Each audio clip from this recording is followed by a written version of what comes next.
Good morning. Oh my goodness, how are you? It has been a hot minute. I thought I would do a little bit of a different vlog today to the ballet stuff, only because this channel is like about my life and what I'm doing, what I like, and I love ballet, but that's not everything. But this is related to ballet. I want to take you to all the musical theatre shows I've seen in Melbourne over the winter. I wanted to tell you a quick story of why I actually got into ballet, and it was all thanks to musical theatre. So did you see what I did there? Let's go. Those who know me know that I absolutely love musical theatre. I grew up with all the amazing musicals back in the 90s and early 2000s. For example, Hercules, Prince of Egypt, like absolute classics. And then as I was growing up, High School Musical came out, and then obviously I was like in love with Troy Bolton, and then Troy, and then Zac Efron ended up doing Hairspray, and then the rest is history. When I saw Hairspray with Brittany Snow and Zac Efron and oh my gosh, all of them, Amanda Bynes, I was sold. I was sad. I was literally sad. And so I, like, as a kid, I've always loved like singing and dancing, but I never had a chance to do it. And that's fine. Like, I did a lot of other things as a kid, but I loved singing, dancing and acting. And I really wanted to try it, but I was really always too nervous, and I never really had confidence because although I love singing, my dad has like a massive karaoke machine at home, and you know, karaoke runs in my blood. I never had a chance to like be on stage or anything like that. And so I thought for year 12, my end of high school kind of thing, I would audition for the show. And at the time, the show we were doing was Hairspray, which is a little bit how you're going because our school was like 90% Asian and like all girls, which yeah, is a bit of an interesting choice given that this is a big show about race. But hey, it was a different time. And all I knew at the time was that I love singing and dancing. And I auditioned for Velma, but I actually got Wilbur. And it was such a fun experience. Like, Wilbur was my first ever love in terms of character. He was a wonderful, wonderful character to play. He didn't do any dancing. He did singing. He had a wonderful number with Edna. He was like just a bit of a goofball running around on stage. You know, like I would play off not remembering the lines as his like little quirk, which is such a great role to play. Sometimes I think back though, I like wish I'd put in a little bit more effort into learning my lines and doing the American accent. I honestly, it was very difficult for me because I'd never experienced stage or learning a script or anything before. But anyways, I had so much fun with him, and that was like my first taste of musical theatre. And then I went to uni after year 12. I was going to audition for the theatre company at my university, but unfortunately, like, when it came up to auditions and stuff, I just felt a little bit too intimidated and had this massive imposter syndrome. And yeah, I was like, nah, oh, it might be cringe, it might be this, it might be that, and I ran away. Yeah, that's what I did. No resilience back then. I was like, no, it's too much, and ran away. Poor little Steph, she had no idea. And so I kind of like just pushed down the feeling of acting, singing, dancing for like 10 years, but it was always like eating at me. I always thought about doing acting school and then like musical theatre training, singing and stuff like that, but I don't know, I just never got around to it. Fast forward 10 years, I ended up auditioning for my community theatre musical, and they were doing the Hunchback of Notre Dame, and it was like my first ever audition. I did 2 Disney songs, which is apparently a big no-no. I had no idea. She was clueless. And I got in, which is amazing. And it was such a wonderful experience. You know, the score is so beautiful. The story is tragic and absolutely also very questionable. But hey, musical theatre will always have my heart. Music and theatre, my heart, always. So during the rehearsals of Hunchback of Notre Dame, I found out that I could not dance. Like during like dance rehearsals, I'd be like, oh, I have no idea how to do that. I don't know how to do demi. I don't know anything about lines. I don't know anything about, you know, pointing my toes or anything like that. I had no clue. I thought I could move a bit. I thought I had rhythm. I was humbled very, very quickly. And so I thought during that time, let me go back to the basics and let me learn ballet. Like first position, second position, like they would say that in rehearsal, and I wouldn't know, you know? And so like kickball change, it makes sense. Like when you say it, like in my brain, but does my brain speak to my feet? No. Something happens and then miscommunication. And so that's how I started ballet, and then I started going every week, and it was really, really hard and like kind of embarrassing and really humbling very quickly. But I actually found out that I really love it. And so that's how I met my second love, ballet. And the rest is history. And we're here now. That's how we're here. I always think back to like my love for ballet stemmed from musical theatre, which I think is pretty standard. Pretty standard. Like the musical theatre, or the ballet to musical theatre trope, if you will. And so yeah, I definitely am one of them, and I'm just so happy that I was able to find my creative passion and love, and yeah, that's how I got into ballet. Anyway, I hope you enjoy all the content of the musical theatre stuff. So basically what I do is I'll show you some clips of the shows that I saw, and then I kind of give a little review about, you know, how I felt about them. I hope you enjoy, because I know I did. All right, we'll just jump into it. See you soon. At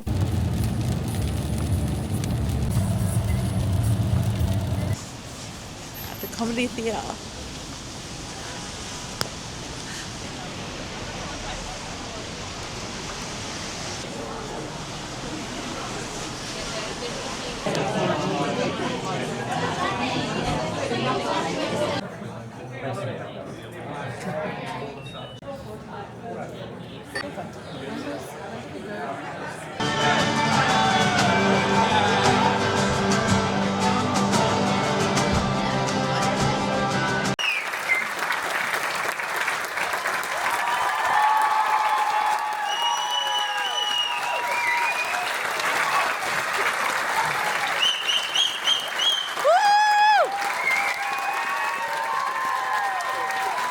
Okay, so that was The Lord of the Rings, which anyone who knows me knows I love Lord of the Rings. Chef's kiss, right? So my two worlds collide. Musical theatre, Lord of the Rings. I thought I was in for a freaking treat, the time of my life. Also, I forgot to say, I buy programs at every single musical I go to. When I was in New York, like you get your play bills every single time you go into a show. And I was there for like, 7 days? I watched like 5 shows. Okay, getting distracted. What did we think of Lord of the Rings? Okay. I mean, let me tell you, I have some notes. For all those who don't know, The Lord of the Rings musical is an adaptation of J.R.R. Tolkien's novel centering on the hobbit Frodo Baggins' perilous quest to destroy the One Ring and foil the Dark Lord Sauron's plan of total dominion. So obviously we all know the story of Lord of the Rings, and you know, it is a very big production in terms of like the movies and things like that. So I can understand how difficult it would be to try to put it in a 3-hour musical and like hit all the storylines and everything like that. So yes, they did cut a lot of stuff, which is fine. I completely understand. I loved the Hobbits. I thought they were wonderful. I loved the live music on stage. They really brought the energy. They really brought the fierceness and like the darkness of the show. The rest of them, look, it's so hard. Like with beloved characters, it's so hard to do justice to them, especially on a stage, like a limited time. I totally understand. But like Aragorn, he looked like he was dressed in like a spotlight costume made for Robin Hood. And why was Legolas in skinny white jeans and white Air Force Ones? Like I didn't understand the costumes. I thought Gimli looked okay, but yeah, even then it was giving a little bit like community theatre. And I hate to say it because the singing was incredible, the acting was incredible, like everything was so good, but it's like they can only do what they can do, you know? I mean, Gemma Ricks was in there. Like, wicked, wow, like Miss Gemma Ricks, Elphaba. And she played Galadriel. But, and then Arwen and, anyway, they could only do what they could do, and they did. Did it land? I just didn't feel it. Next.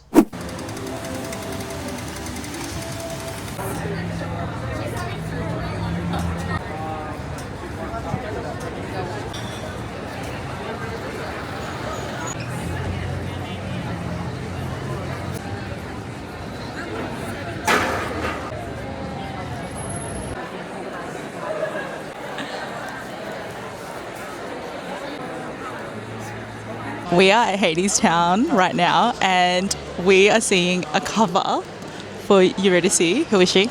Eliza Soriano, and we were kind of hoping to see her, which we're really excited about because she's on tonight. We're like in the third row. I don't think I've ever been this close to like a stage before. We were close at Groundhog Day, but this is not this close. Really close. Yeah. This is how close we are. Yeah. Are you serious? It's like 2 people ahead of us. I'm so excited. I can't wait. I'm gonna be bawling my eyes out. I know Mike will beat us up. All right, we're gonna enjoy the show now.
Oh my goodness.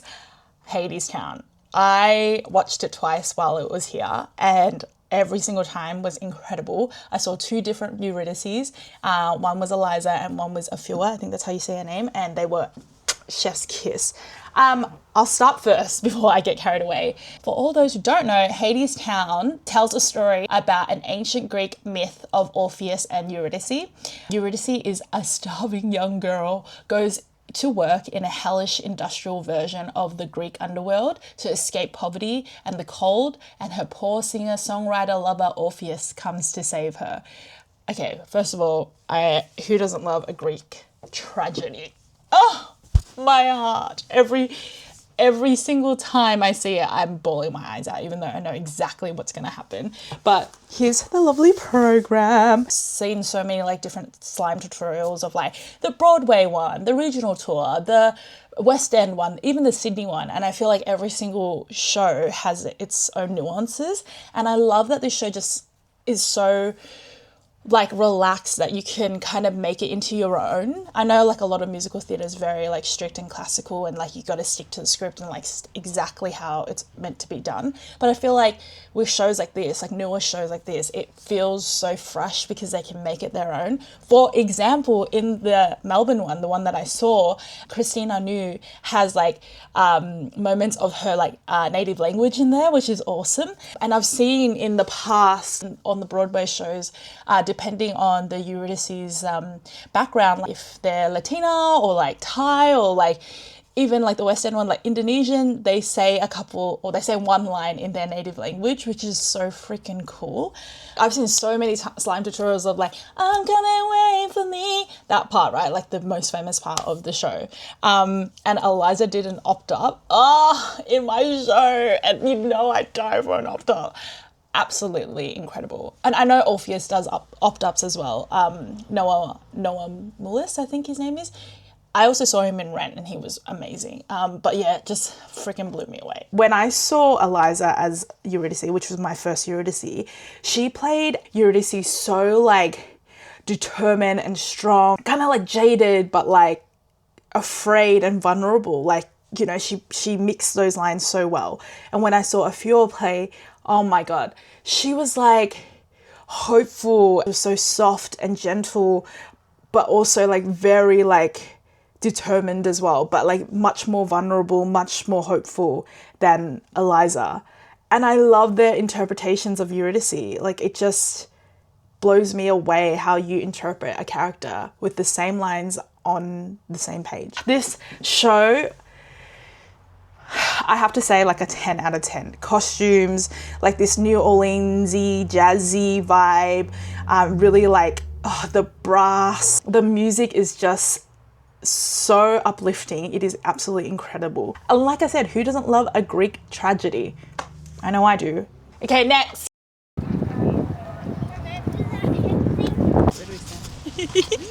Hi, we are at Rod Laver. We're going to see Les Mis tonight in concert. Are you excited? Yes. I'm so excited. I need to pee. We're going to be late. You will be asked to quote this item. Oh no, this is more.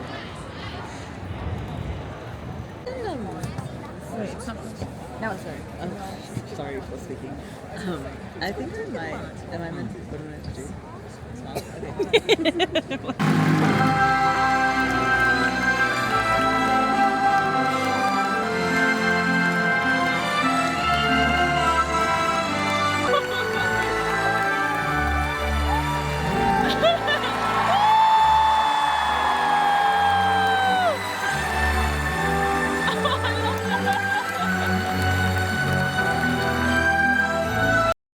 Okay. Okay, that was Miss Les Mis. Miss Les Mis, the Arena Spectacular. Okay, so this one was a little bit different. Obviously, we didn't have the whole set, and I knew that, like, going in there. So yeah, that basically they were still in costume, they were still acting, they were still like doing all of that, but it was like two mics at the front, and they would come up and sing and do their number. I don't know what I was expecting, but it did take away from the show a little bit from me because, you know, I love being immersed in like the set and everything like that. It was still very emotional. I mean, this is like classic. And oh, let me get the synopsis up. Also, how funny, I don't know if you're on this side of TikTok, the guy who does like the Hugh Jackman singing impersonations, absolutely incredible. And if you actually have seen Les Mis, the movie, he literally sings exactly like that guy does it. So I don't know. I think he's incredible. It's so funny. Okay, so Les Mis is an epic sung-through musical set in 19th century France that follows the story of Jean Valjean, an ex-convict seeking redemption for his past crime of stealing bread. After 19 years in prison, he breaks parole to start a new life, but is relentlessly pursued by an inspector called Javert. Jean Valjean dedicates... Jean Valjean dedicates himself to caring for Cosette, the daughter of a tragic Fantine, as they evade Javert and navigate the turmoil of revolution in Paris. The story encompasses themes of love, sacrifice, justice, and the human spirit. Classic. Who doesn't love a rebellion? Who doesn't love like a convict story? We have conflict straight away, jump straight into it. Incredible. I saw some big names in here too. I saw Richard Angot, oh my god, as Fantine, which is such a treat. Like, I didn't think she would be here. I saw her, I saw the slime tutorial of her as Gigi Miss Saigon, and like other incredible roles, and she's absolutely amazing. What a stellar cast. The kids were amazing. Chef's kiss. I mean, what can you say? It's freaking Les Mis. 10 out of 10. Oh, no, I lied. Maybe a 9 out of 10, because I don't know if I'd go see like an arena spectacular again. I think I would just prefer watching the actual musical happening. But yeah, I absolutely loved it. What more is there to say about Les Mis? I mean, it's Les Mis. It's Les Mis for crying out loud.